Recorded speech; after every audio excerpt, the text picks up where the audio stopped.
Živijo, sem Matej Gašparič, arhitekt in ponovno dobrodošli na podcastu Arhitektovi monologi.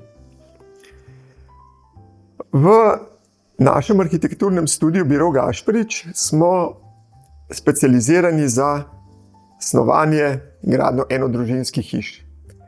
In tekom tega snovalnega procesa slej ko prej vedno pride do vprašanja otroških sob. Tipičen scenarij gre približno takole. Koliko otroških sob pa bi naredili? Bo imel vsak otrok svojo, ali ne? Ja, seveda, vsak otrok bo imel svojo otroško sobo. In kako velike si predstavljate, da bi imeli otroci? Ne. Otroške sobe ne bojo čist majhne. Ne rabijo veliko, dovolj bi bilo že 4x5 metrov ali pa 4x6. In temu običajno potem sledi moj malo začuden izraz. Zato, ker jasno predstava o tem, kaj pomeni majhna otroška soba in kaj pomeni velika otroška soba, se pri vsakmu med nami zelo razlikuje. In glede na to, da vsak kvadratni meter stane, lahko že samo razlika v velikosti otroških sob v samem budžetu prinese kar precejšno razliko v ceni, ki gre hitro v par 10.000 evrov, kar se tiče v okviru celega projekta. Tako da je ta pogovor z naročniki še kako relevanten in pomemben. V resnici pa moramo ugotoviti, kaj bi bila tista optimalna rešitev, ki bo zadovoljila neko družino, zadovoljila naše naročnike in omogočila življenjski stil, ki si ga želijo, pa po drugi strani ne bila predraga ali pa neracionalna. Logično je, da bi vsak starš naredil za svoje otroke vse. Vsi jim želimo samo najboljše, ampak kaj pa je tisto, kar je za otroke najboljše? Kaj je pravzaprav tisto, kar otrok v resnici potrebuje? Kot projektant, kot arhitekt, ki sem dal že kar nekaj družinskih hiš skozi in tudi kot nenazadnje oče 2 otrok, vem, da se to, kaj otrok potrebuje, pravzaprav precej spreminja skozi čas. Na začetku, ko je dojenček, otrok ne potrebuje praktično nič. Potrebuje bližino staršev in takrat tudi ne rabi neke svoje sobe. Spi v spalnici starši ali pa celo v posli starši. Tako da to vprašanje ni takrat na tapeti. Potem pride neko predšolsko obdobje, takrat so otroci radi še skupaj, veseli so, če imajo svojo sobo, ampak tudi, če bi bila to neka skupna soba in ni nič odveč, ker se itak, sploh če jih je več, igrajo skupaj, mešajo med sabo in to povsem ustreza. Šele s šolo, pa mogoče niti ne nižjimi razredi, ampak potem višjimi se počasi pojavi neka potreba po individualnosti. Takrat pa si že želijo, da bi imeli nek prostor, kamor bi se umaknili, nek brlog, zavetišče, nekam, kamor bi se nenazadnje tudi lahko skrili. Ali pa se v miru igrali. Najstništvo prinese najstništvo je pač najstništvo. Puberteta in zelo hitro se pojavijo mini težnje, da bi si najstnik želel praktično že kar svoje stanovanje. Če so prej otroci želeli biti zraven staršev ali pa so celo pri starših ali pa jim je bilo to čisto vseeno, se v najstništvu pojavi težnja, da bi bila njihova otroška soba čim dlje stran od staršev, da starši mogoče ne bi imeli neke blazne kontrole nad tem, kaj se noter dogaja, da je to dejansko njihov varen prostor, kamor starš brez vsaj nekega potrkanja vljudnostnega niti nima vstopa. Ne.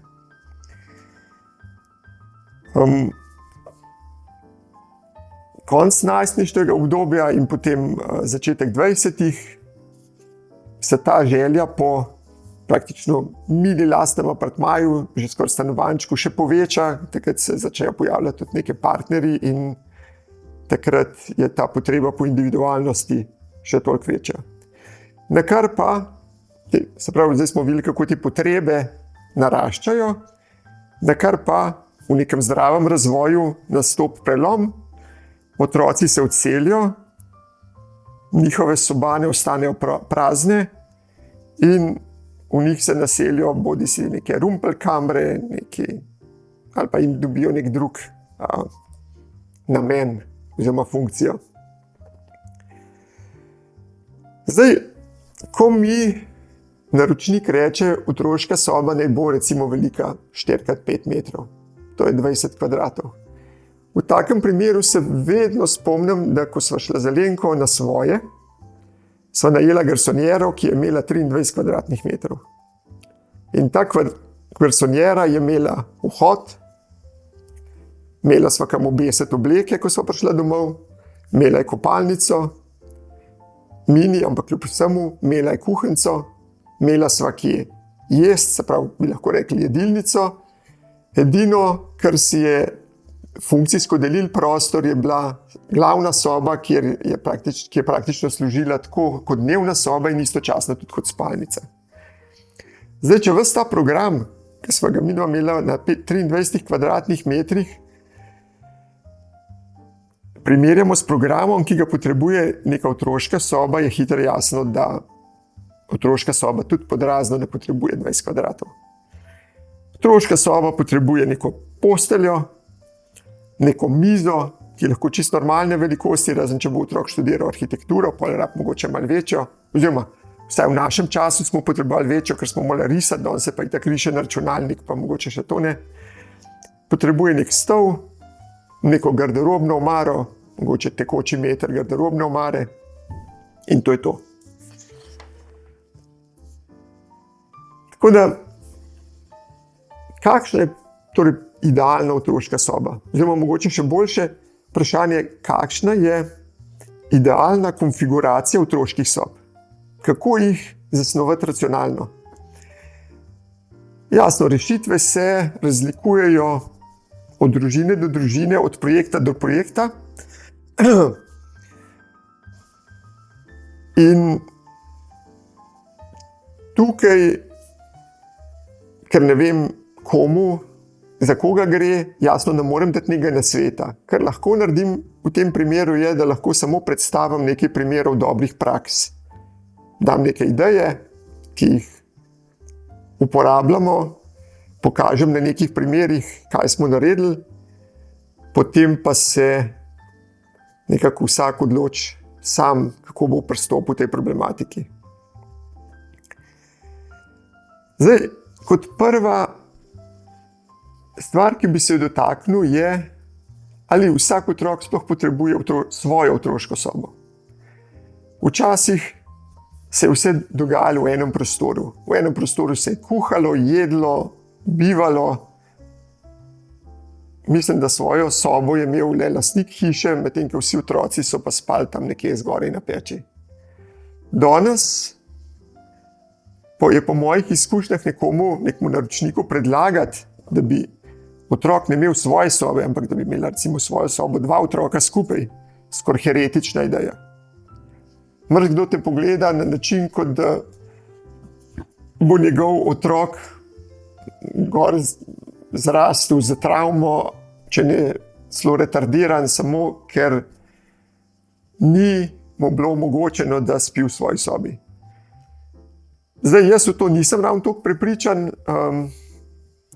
Ko sem snoval našo hišo, sem naredil samo eno otroško sobo, ne sicer zato, ker bi mu namen, da bosta oba otroka v njej, ampak zato, ker sva takrat z Alenko pač mislila, da bova imela samo enega otroka. Ampak potem nova hiša, nov otrok, takoj ko smo se vselili, je prišla še živa in praktično ves čas sta na to otroka bivala skupaj. Je bil kreg, je bila včasih kakšna jeza, včasih kakšen mu tudi ni bilo fino, malo je bilo nelagodje, ampak kljub temu sta se pa naučila prilagajati potrebam en drugega, si dopustiti nek prostor, se mogoče komu umakniti, ko se vidi, da drug potrebuje tišino ali pa mir in take stvari. In generalno gledano se meni to niti ni zdelo tako slabo. Zdaj, če pa že gremo tako, kot gremo pri večini hiš, v otroško sobo za vsakega otroka posebej, kakšna naj torej bo ta otroška soba? Jaz sem precejšen zagovornik majhnih otroških sob, zato ker menim, da kar otrok potrebuje, je samo en brlog. Brlog, v katerem spi, se uči, ima mir, če je bolan, se lahko kuja ali pa kamor se lahko umakne, če želi biti sam. In zato pravzaprav ne potrebuješ veliko prostora. 3x4 metre, 3x3, celo 2x2 metra se mi ne zdi nič pretirano majhna otroška soba. Sploh, če recimo je ta 2x2 metra nadgrajena kot nek dupleks, pa je postelja umaknjena navzgor. Sam, seveda, če se naročniki strinjajo, veliko rajš kot velike otroške sobe, te majhne otroške sobe opremim z večjim, večfunkcionalnim predprostorom, ki potem služi kot nek podaljšek prostora otroških sob. In če so neke rojstnodnevne zabave, če je neka igra, če je kakršenkoli program že, se to takoj pol potegne v ta predprostor in to funkcionira tam. Tako da so otroške sobe in življenje na nek način povezane z osrčjem doma, tam, kjer se odvija življenje. Na tak način je zasnovana hiša za bogato življenje v Logatcu, ker so majhne sobe, ki mejijo direktno na galerijo. Ta galerija je še podaljšana z mrežo. Na isti način je narejena hiša za družino v gibanju, v Kamniku, ker sicer z Nino niso prišla čisto skupaj in so otroške sobe večje, kot bi jih jaz naredil. Poleg tega so še dupleksi, ampak kljub vsemu je pa ta zasnova, ta koncept je pa ohranjen. Se pravi, otroške sobe mejijo na skupen večfunkcionalni predprostor, ki ga potem uporablja cela družina, ne samo otroci, uporabljajo ga tudi starši za nek fitness, za jogo, otroci za igro, za učenje in tako naprej. In recimo še en primer je hiša za pet v naravi, ena prvih hiš, ki sem jih delal, ker so otroške sobe res drobne, mislim, da so tam nekje 2x2,5 kvadratnega metra, spanje potegnjeno gor. In zopet enak princip, majhna otroška soba z večjim predprostorom, kjer tako otroci kot starši najdejo prostor za neke svoje aktivnosti, od igre, amaterske fotografije do cele plezalne stene, ki jo imamo tam potegnjeno skozi 2 nadstropji. Ena od dobrih praks, kako šparati na prostoru, ki jo uporabljamo zelo velikokrat, je, da so otroške sobe pregrajene samo z pohištveno opremo. Se pravi, da med njimi ni nobenih statičnih sten ali pa stebrov, ki jih ne bi mogli umakniti.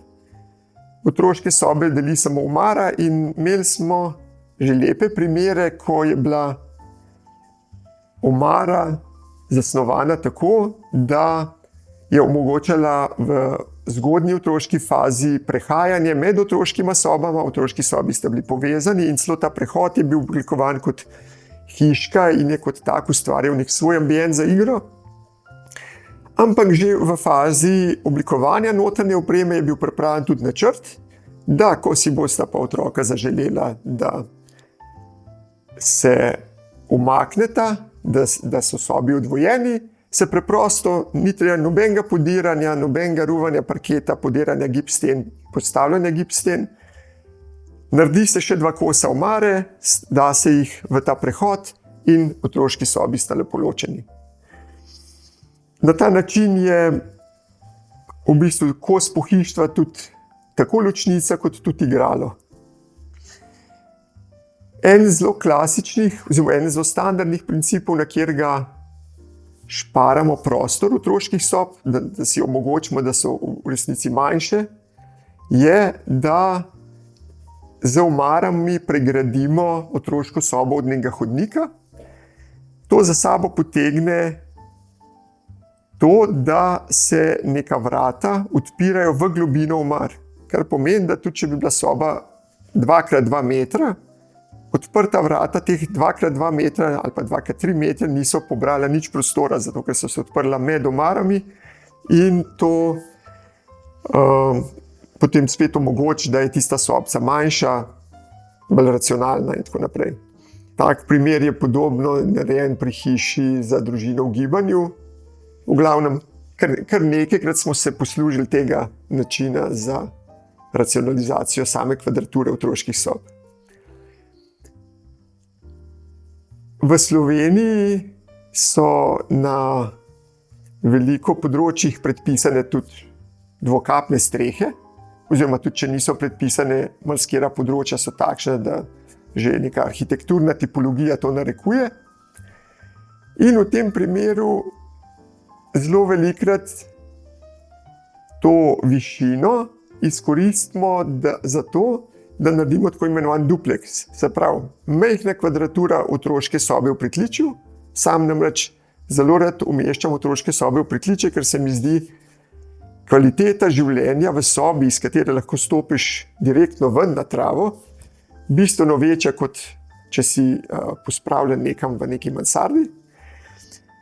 Ampak za spanje pa ta mansarda idealna in če naredimo neko lestev, lojtrico, plezalno mini steno znotraj sobe, omogočimo, da otrok spi gor, kar pomeni, da mu praktično vsa ta spodnja kvadratura ostane za pisalno mizo pa za igro.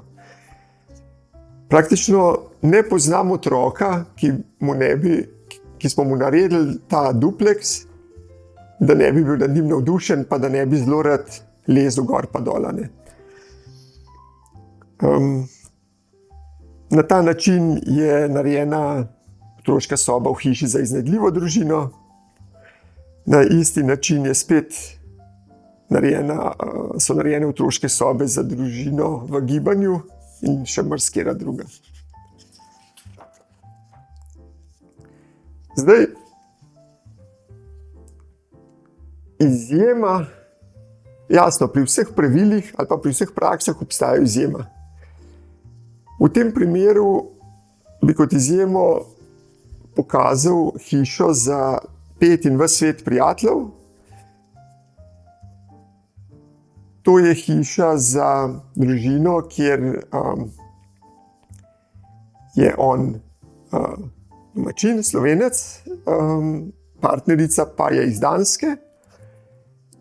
In one dva, ko smo se lotevali snovanja nove hiše, se niso selili v to hišo iz kakšnega bloka ali pa kakšnega majhnega stanovanja, ampak iz hiše, ki je že zdaj obstajala. Oni preprosto, in takrat so mi rekli, lej Matej, mi hišo že imamo, mi samo potrebujemo večjo hišo. In tako tudi ni moja naplodna tla padla, ko sem jim hotel prodati manjše otroške sobe, ker so rekli, lej, mi si želimo, da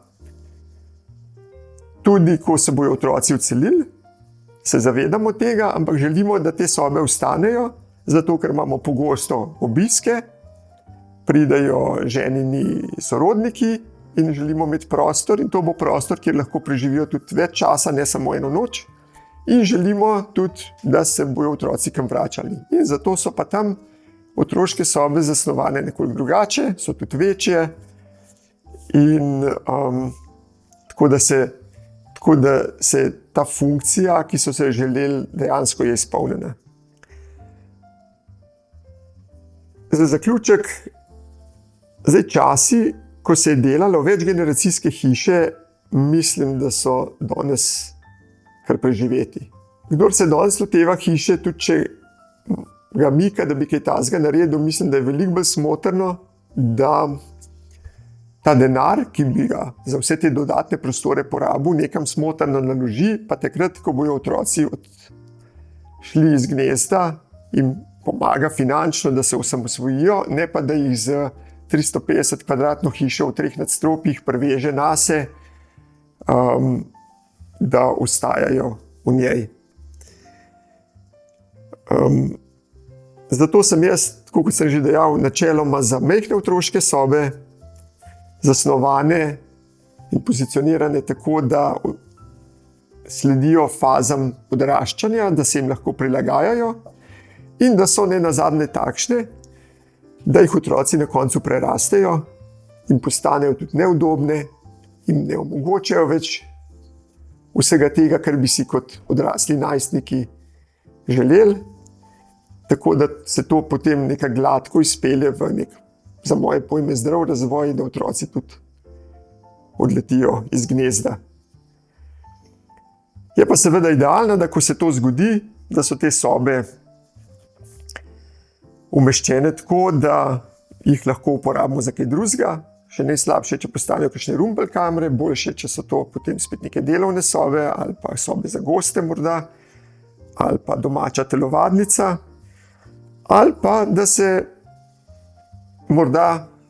so pozicionirane v shemi tlorisa tako, da se potem samo odstrani neka shema, pa se na ta način poveča biti dnevna soba, ki je bila za to obdobje otrok namenoma zasnovana, nekoliko poddimenzionirano in s tem, ko se ji pridružita še 2 otroški sobi, dobi nek večji volumen. Standardnih rešitev seveda ni, so samo dobre prakse, zdaj konkretno rešitev pa je treba najti za vsako družino posebej. Arhitektove monologe lahko, tako kot tudi arhitektove dialoge, najdete na mojem YouTube kanalu, na Apple Podcasts ali pa na Spotifyju.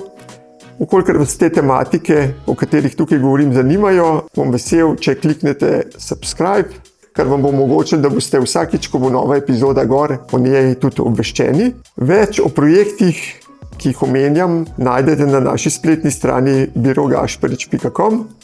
Če pa se ob poslušanju tega podcasta komu od vas utrne kakšna ideja, dilema, vprašanje, za katero se mu zdi, da bi jaz znal na njo odgovoriti, ali pa da se tiče teh tem, ki se jih tukaj dotikam, pa je seveda lepo vabljen, da to vprašanje pošlje na mg@birogašparič.com. Bom se potrudil odgovoriti, ali zasebno, če pa bo tema zanimiva, pa morda naredim iz tega tudi celo epizodo. Hvala lepa.